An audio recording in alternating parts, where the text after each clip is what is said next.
Advertencia. El siguiente episodio contiene material altamente perturbador. Se narran crímenes atroces, incluyendo detalles que pueden herir la sensibilidad de algunos oyentes. Este contenido no es apto para menores de edad. Si deciden escucharlo, deben hacerlo bajo la supervisión de un adulto. Tampoco es recomendable para personas sensibles y fácilmente impresionables. Se recomienda discreción. Escúchalo bajo tu propio riesgo. Hay historias que estremecen el alma.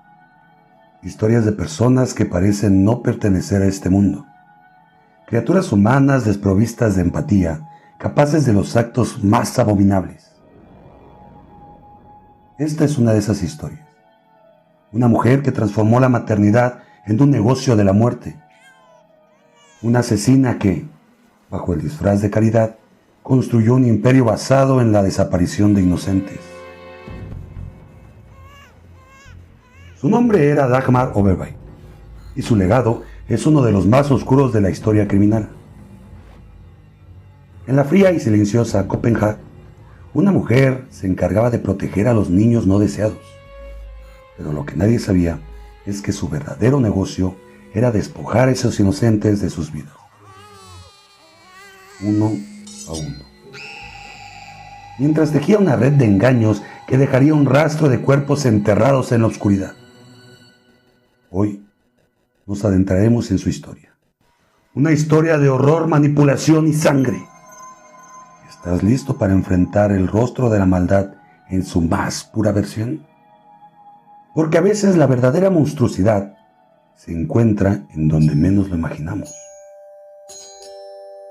Antes de comenzar, no olviden suscribirse, activar la campanita, dejar su reacción, comentar y compartir. Eso me ayudaría bastante. Mi nombre es Rafael Elcir Enríquez y sean ustedes bienvenidos a El Baúl del Misterio.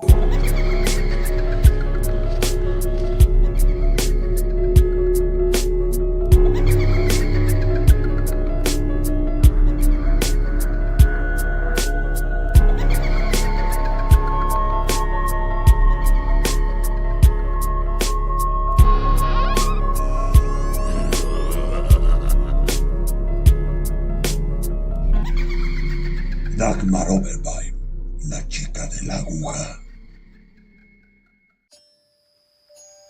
El silencio de la noche en Asendrup se rompía a veces con el ulular del viento entre los árboles y con el lejano murmullo del ganado en los establos. Pero dentro de la pequeña casa de techo de paja donde Dagmar Overby creció, el verdadero ruido era el de su propio espíritu atormentado. Su mirada intensa y oscura escondía algo que ni ella misma comprendía del todo, un vacío insaciable que la acompañó desde la infancia. Desde pequeña, Dagmar mostró signos inquietantes. Su estado de ánimo podía cambiar de un abrir y cerrar de ojos. La tristeza parecía ser su estado natural. No era la melancolía de una niña común en un hogar humilde, sino algo más profundo, una sombra en su interior que le impulsaba a mentir, a robar, a desafiar las normas sin sentir el más mínimo remordimiento. A los 12 años, su familia descubrió que había robado una cartera de un vecino. Aquel hecho marcó el inicio de su descenso a la oscuridad. Sus padres, incapaces de lidiar con ella, la enviaron a trabajar como sirvienta en una granja en la isla de Fiona. En aquel lugar, su vida se convirtió en un desfile monótono de tareas extenuantes. Desde el amanecer hasta la noche, su mundo se reducía a limpiar, lavar ropa, cocinar y ordeñar vacas.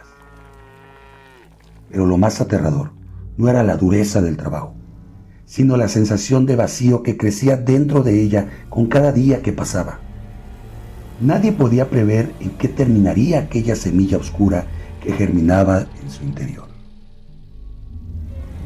Su nueva familia intentó enderezarla, organizando una fiesta de confirmación para ella. Y por un instante, Dagmar sintió que podía encajar en el mundo, que alguien la valoraba. Pero esa chispa de humildad pronto se extinguió. Se convirtió en una sombra, deambulando entre hogares y trabajos temporales hasta que finalmente sus demonios la alcanzaron. fue descubierta robando a la señora de la casa donde trabajaba y la condenaron a 10 días en la cárcel de mujeres de Swanborn. La prisión dejó en ella una marca indeleble. Al salir, no era la misma. Algo dentro de ella había roto, o tal vez algo oscuro había terminado de despertar. Volvió a Argos, tomó un trabajo como camarera y conoció a Bixgar, un joven mesero con el que intentó construir una vida normal. Se enamoraron y tuvieron un hijo, pero la tragedia no tardó en alcanzarlos.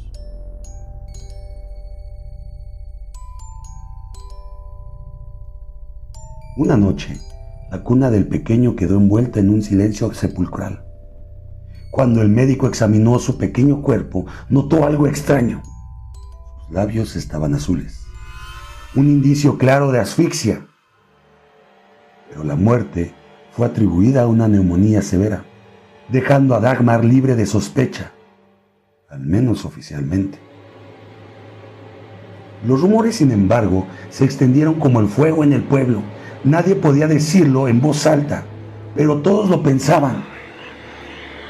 ¿Había sido Dagmar la que había arrebatado la vida de su propio hijo? La duda crecía en los rincones oscuros de las mentes de los aldeanos, pero nadie tenía pruebas y nadie se atrevía a enfrentarse a la mujer de ojos fríos. En 1912, dejó todo atrás y se mudó con un hombre conocido como el hombre de los suecos, Jens Lorenzenfeld. Pero la muerte, como una vieja amiga fiel, la seguía de cerca, porque Dagmar, la mujer de mirada vacía, aún no había terminado su oscura obra.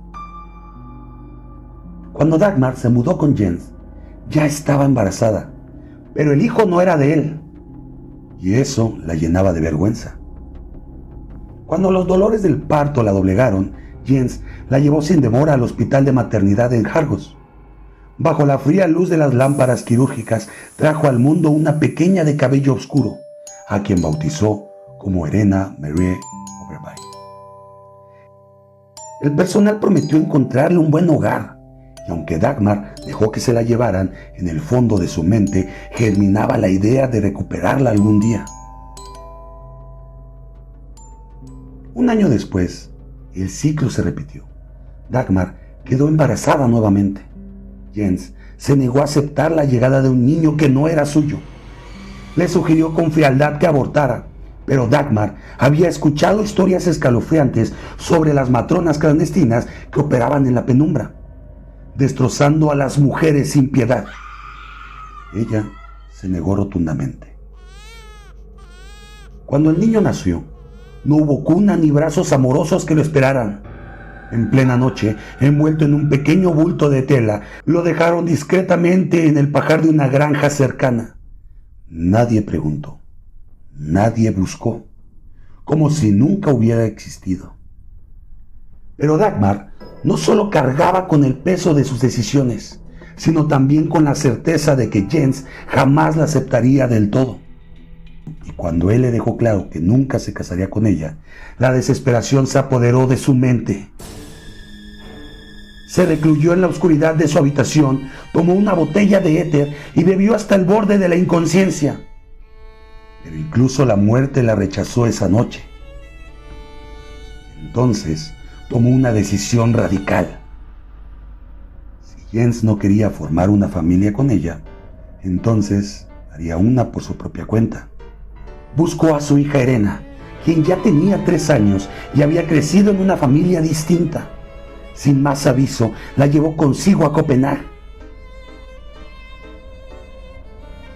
Era el momento de empezar de nuevo. Lo que nadie sabe es que este nuevo comienzo sería el prólogo de una historia teñida de muerte. Con una sonrisa de satisfacción, Dagmar abrió en 1915 su propia tienda de dulces en Amager. Era un pequeño local, pero suficiente para atraer a clientes fieles. Uno de ellos, un fogonero llamado Svensson, no tardó en convertirse en algo más que un comprador habitual. Compartían tardes entre charlas y caramelos hasta que finalmente decidieron mudarse juntos a un apartamento en Jägersborgade. Fue en uno de esos días cuando un simple anuncio en el periódico encendió en Dagmar una idea oscura. Una familia había recibido 500 coronas por adoptar a un bebé. La cifra se grabó en su mente como un susurro persistente, una promesa de dinero fácil. No pasó mucho tiempo antes de que encontrara el anuncio de Rasmine Christine Jensen, una joven de 26 años que había dado a luz fuera del matrimonio y buscaba desesperadamente un hogar para su bebé. El 15 de abril, siguiente año, Rasmine llegó con el pequeño Harry en brazos. Llevaba consigo una maleta con ropa y pañales, y en su otra mano 12 coronas. El primer pago mensual que el padre del niño había enviado para su manutención. El trato era simple. Dagmar recibiría esa cantidad cada mes a cambio del cuidado del bebé. Rasmine entregó a su hijo con los ojos llenos de lágrimas, pero con la esperanza de que estaría en buenas manos.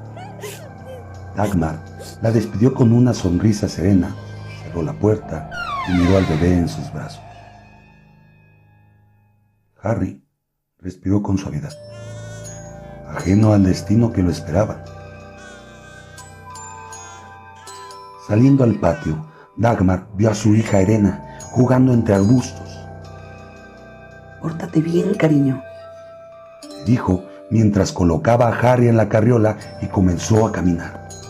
Sus pasos la llevaron por la calle, pero su mente vagaba en otro lugar. Los pensamientos la asaltaron como ráfagas de viento helado, confusos e incontrolables. No supo en qué momento decidió desviarse hacia el cementerio de Asingstens. Sus manos temblaban levemente cuando apartó las ramas de un arbusto y se agachó. Miró al niño dormido, tan pequeño, tan indefenso. Sin titubeos, sacó una cinta umbilical. La enrolló con firmeza alrededor de su cuello y apretó hasta que la vida se extinguió en un suspiro imperceptible. Luego, con una calma perturbadora, arrojó el pequeño cuerpo en una letrina del cementerio y se marchó sin mirar atrás. Esa misma noche, con tranquilidad de quien ha cometido una tarea cualquiera, Dagmar escribió una carta a Rasmine. «Querida señorita Jensen, el pequeño está bien. No ha llorado nada y es muy fácil de cuidar. Con afectuosos saludos, Dagmar Oberwein».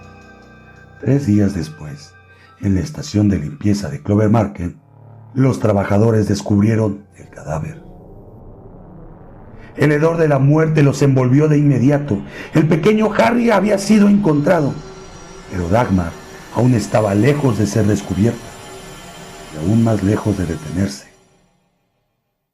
14 días después de su paseo por el cementerio, Dagmar vio un anuncio en el vespertino.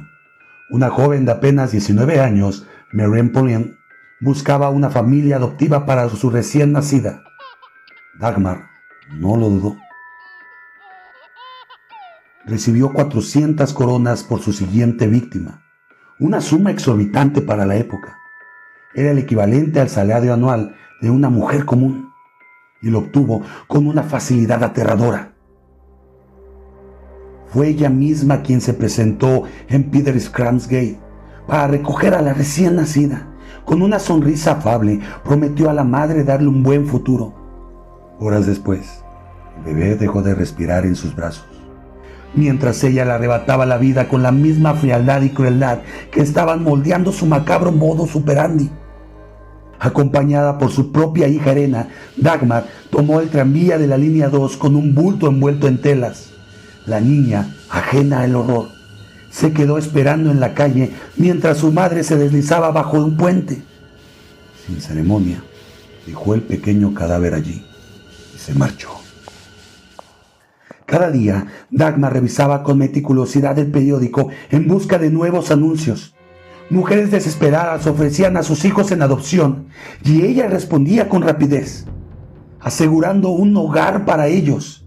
Al principio, Las madres llevaban a los bebés directamente hacia su casa, pero pronto los vecinos comenzaron a sospechar.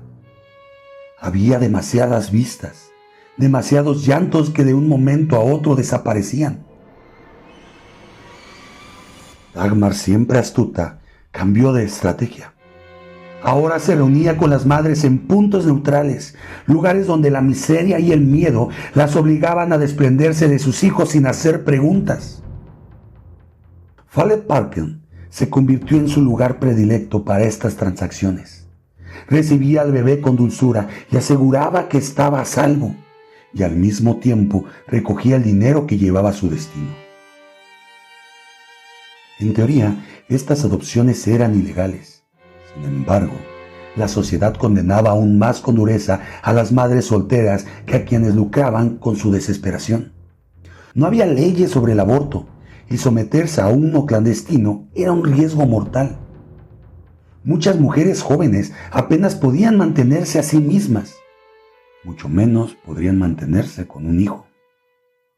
Dagmar se convenció de que estaba haciendo un favor al mundo. La sociedad despreciaba a estas criaturas y para ellos eran niños bastardos. Según ella, solo eliminaba un problema. Los bebés no tenían oportunidad. Los estrangulaba con una cinta umbilical o los ahogaba sin titubear. Luego se deshacía de los cuerpos de distintas maneras. Los quemaba, los enterraba o escondía en el ático. Cada muerte era meticulosa, cada desaparición calculada. Y así siguió. Dagmar terminó con la vida de alrededor de 25 bebés.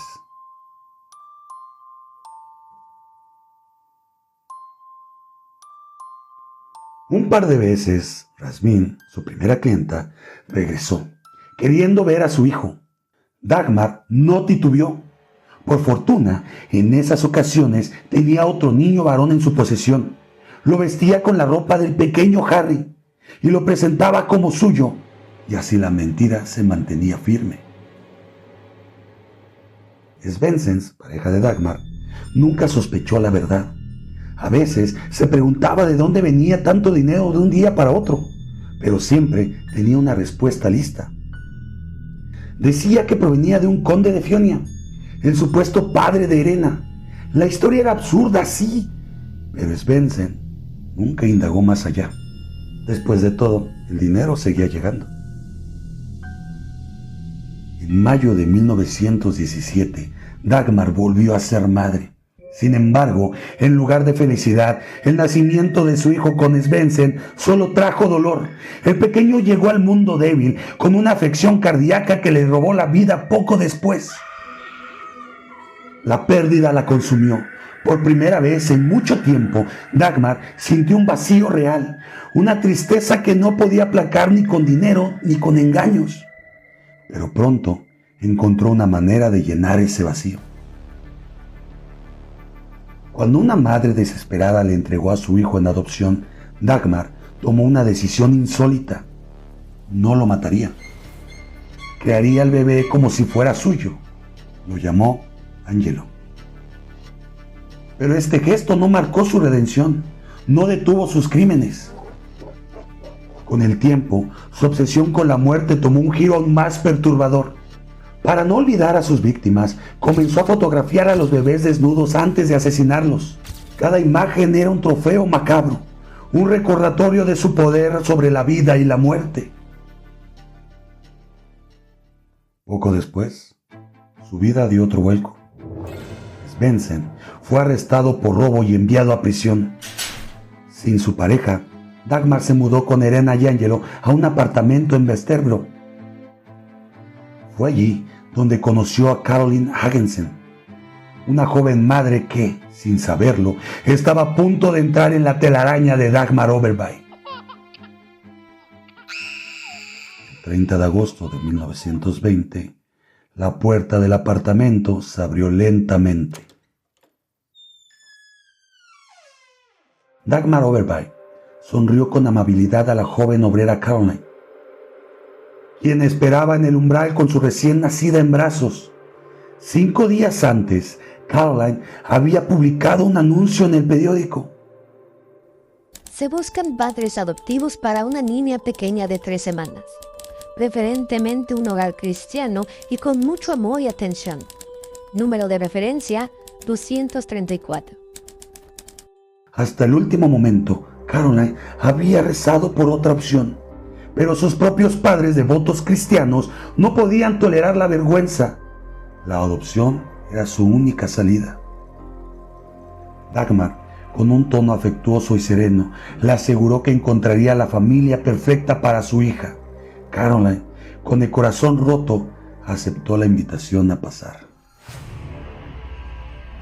El apartamento de Dagmar era todo menos el lugar de una asesina.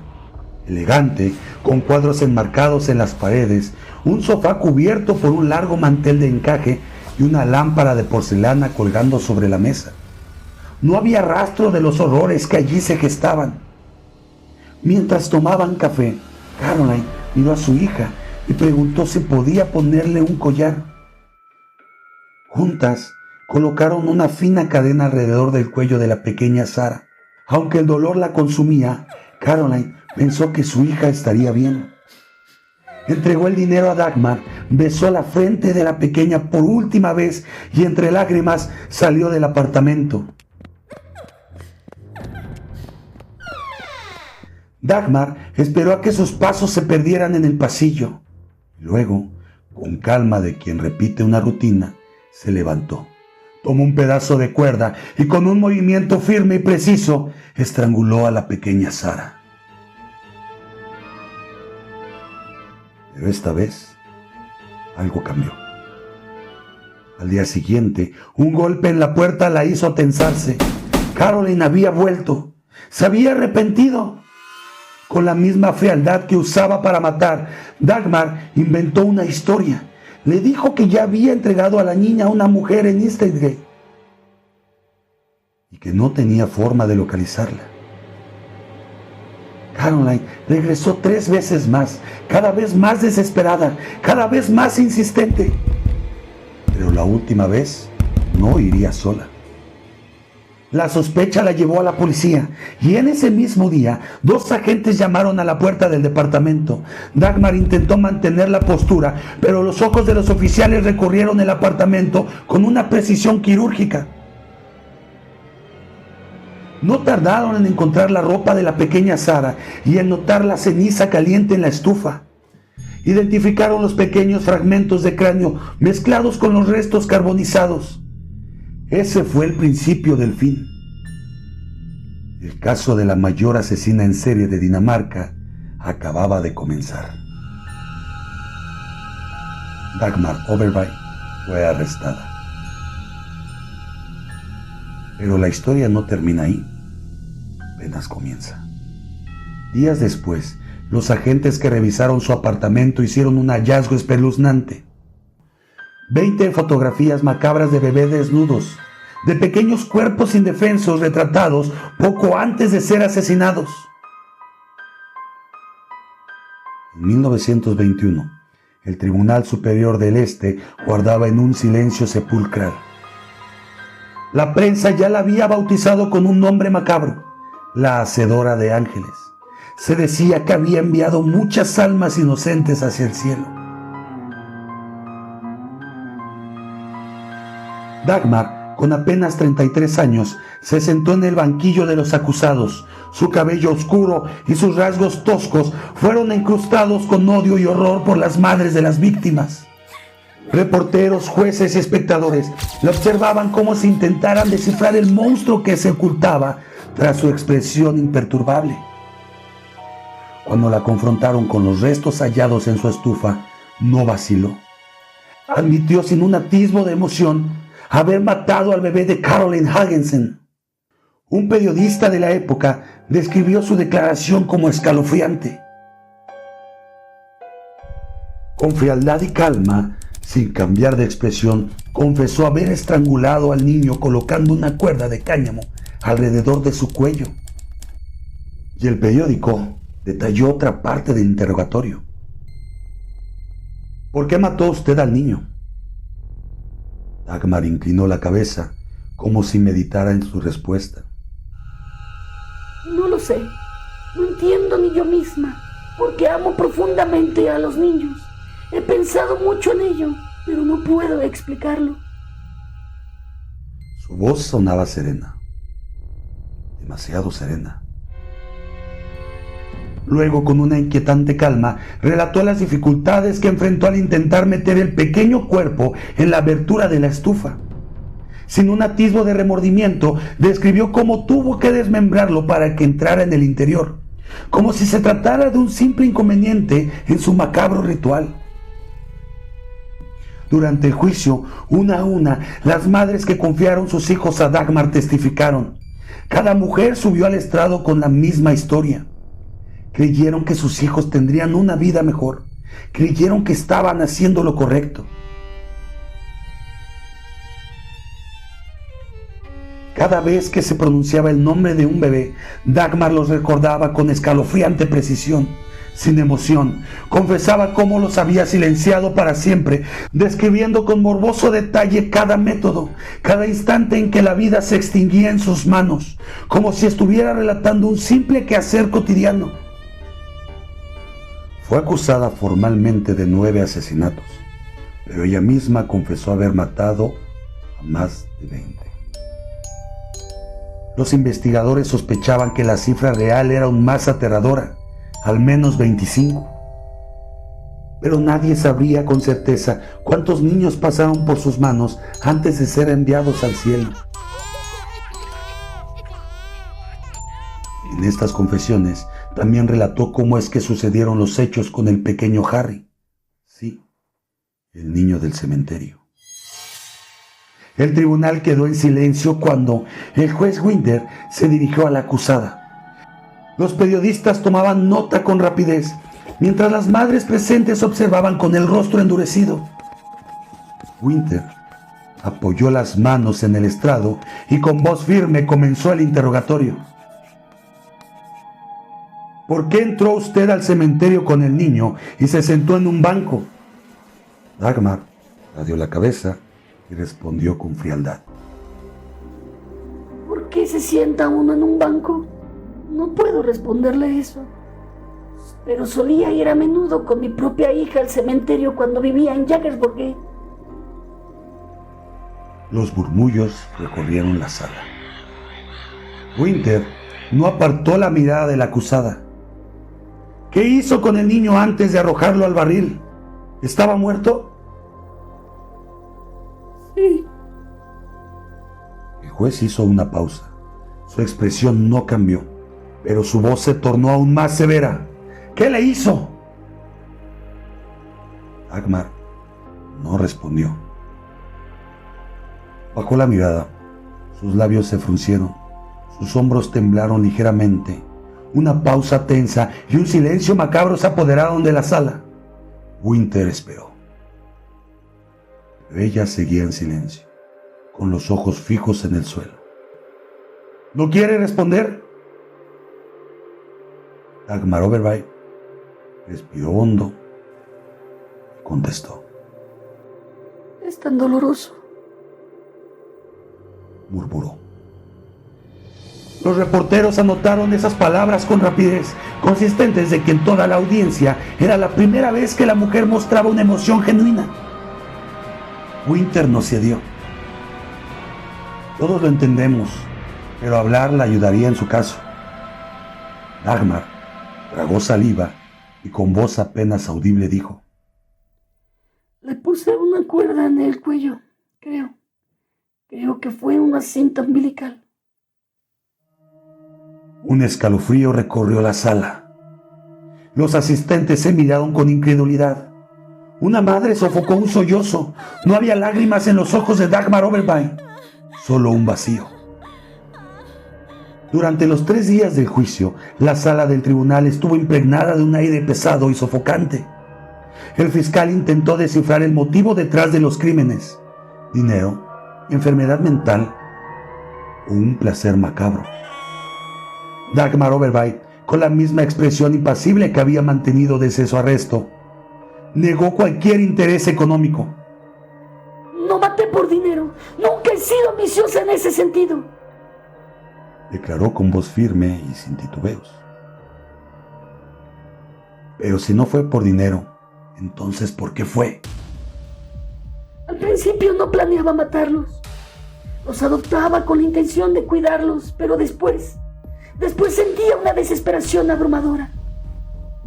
El jurado la observaba con incredulidad. Un periodista de Politiken describió su deterioro físico durante el juicio. El rubor saludable de su rostro, que sorprendió a los espectadores el primer día del juicio, había desaparecido. Ahora estaba pálida, con profundas arrugas bajo los ojos apagados.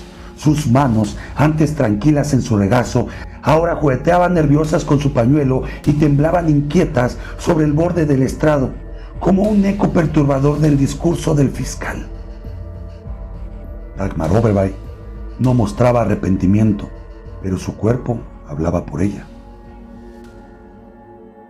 El 3 de marzo, la campana electrónica del tribunal sonó.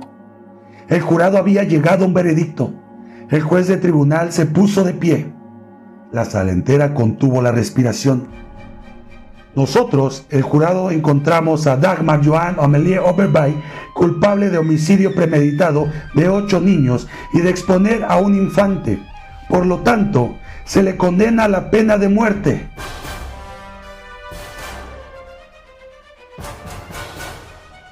Un instante después, muchas mujeres en la sala rompieron en llanto. No era tristeza, era alivio. Dagmar no pestañeó. No hubo súplicas, ni gritos, ni siquiera una reacción. Simplemente aceptó su destino. Sin embargo, en Dinamarca no ejecutaban a nadie desde hace 3 décadas. 1 mes y medio después, su condena fue conmutada por cadena perpetua con una condición: jamás sería liberada. Dagmar Oberwein fue confinada primero a la prisión de mujeres de Christianshavn, pero con el tiempo su cuerpo y al igual que su mente comenzaron a deteriorarse. La asesina que había arrebatado la vida de tantos inocentes empezó a consumir la suya propia. Con cada día en prisión, la fortaleza que alguna vez tuvo se desmoronaba. La piel, antes regordeta y sonrosada, se tornó ceniza y marchita.